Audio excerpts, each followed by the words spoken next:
To the channel Acharyaji Online. Please subscribe the channel and press the bell icon. नमस्कार, अमरेंद्र कुमार, आचार्य सरस्वती विद्या मंदिर रेंगवान सीतामढ़ी। आज हम लोग कक्षा सप्तम के लिए मध्यकालीन भारत को पढ़ेंगे, जिसमें पिछली कक्षा में हम लोग मध्यकालीन भारत के स्रोत के विषय में पढ़े थे।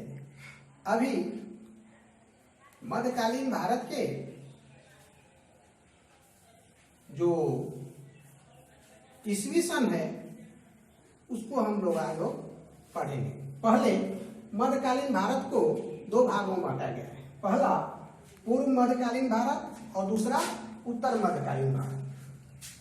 पूर्व मध्यकालीन भारत का समय जो है 8वीं से 13वीं शताब्दी तक है और उत्तर मध्यकालीन का 13वीं से लेकर 18वीं शताब्दी तक। इस प्रकार इतिहास को 3 भागों में बांटा गया है: प्राचीन काल, मध्यकाल और आधुनिक काल। ठीक उसी प्रकार मध्यकालीन भारत को भी 2 भागों में बांटा गया है।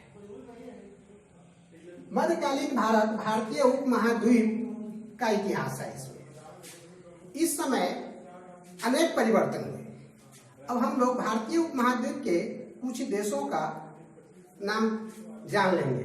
सबसे पहला जो है वह है भारत, दूसरा है पाकिस्तान,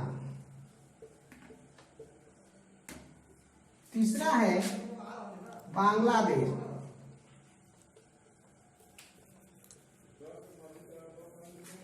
चौथा है नेपाल,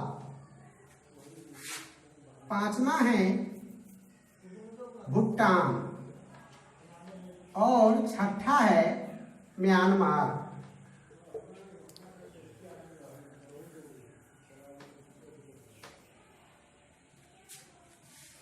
तो उपमहाद्वीप के ये देश हैं और मध्यकाल में इस जो भारतीय उपमहाद्वीप है इसमें जो परिवर्तन हुए वे दीर्घकाल तक भारतीय राजनीति को प्रभावित किया।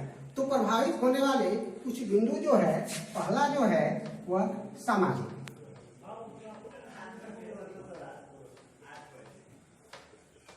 तो मध्यकाल में सामाजिक परिवर्तन जो हुआ वह है कि पहले जो भारतीय जो समाज था वह और जो मध्यकाल का समाज था उसमें बहुत अंतर आ गया।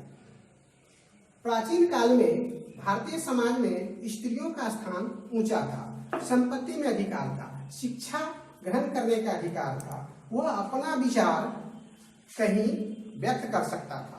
लेकिन मध्यकाल में क्या हुआ कि जैसे ही अरब के लोग, तुर्की के लोग और मुगल आए तो भारतीयों पर तरह तरह के प्रतिबंध लगाने लगे।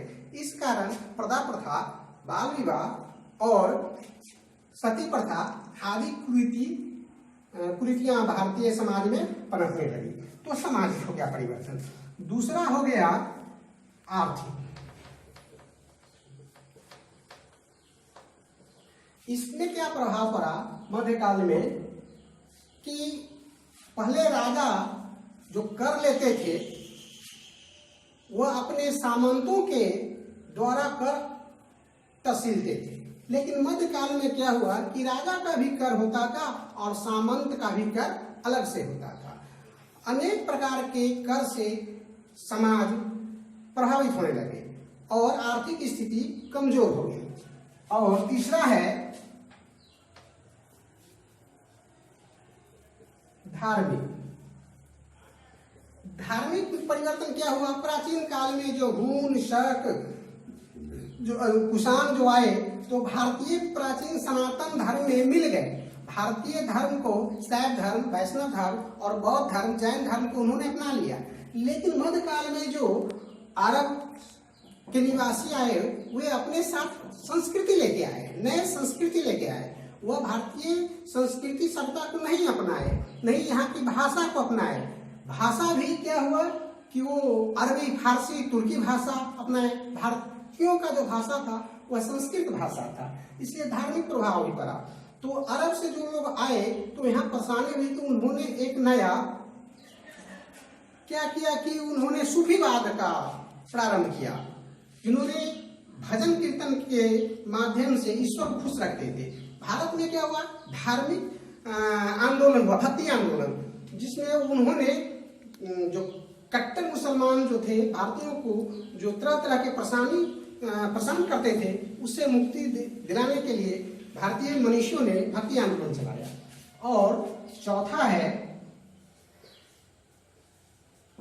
शिक्षा के क्षेत्र में ही प्रभाव। तो पहले जो हमारी शिक्षा गुरुकुल में, मंदिर मस्जिदों में, मंदिर में और गुरुकुल में होता था, उसके स्थान पर मध्यकाल में शिक्षा मस्जिद में, मकतब और मदरसे में शुरू हो गए और शिक्षा का माध्यम अरबी, फारसी, तुर्की हो गया। तो ये सब प्रभाव पड़ा है। सबसे अंत में राजनीतिक प्रभाव।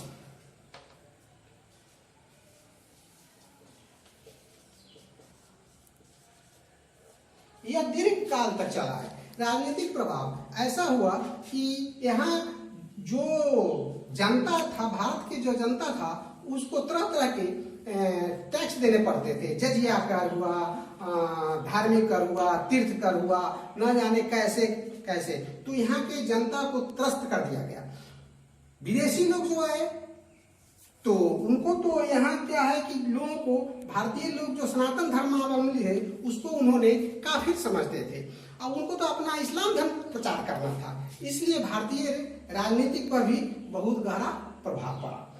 तो भैया बहन, ये मध्यकालीन भारत के दो जो भाग हैं, पूर्व मध्यकालीन भारत और उत्तर मध्यकालीन भारत, इसको हम लोग लिख लेंगे और याद करेंगे और जब विद्यालय खुलेगी तो फिर इसको चेक कराना है। धन्यवाद।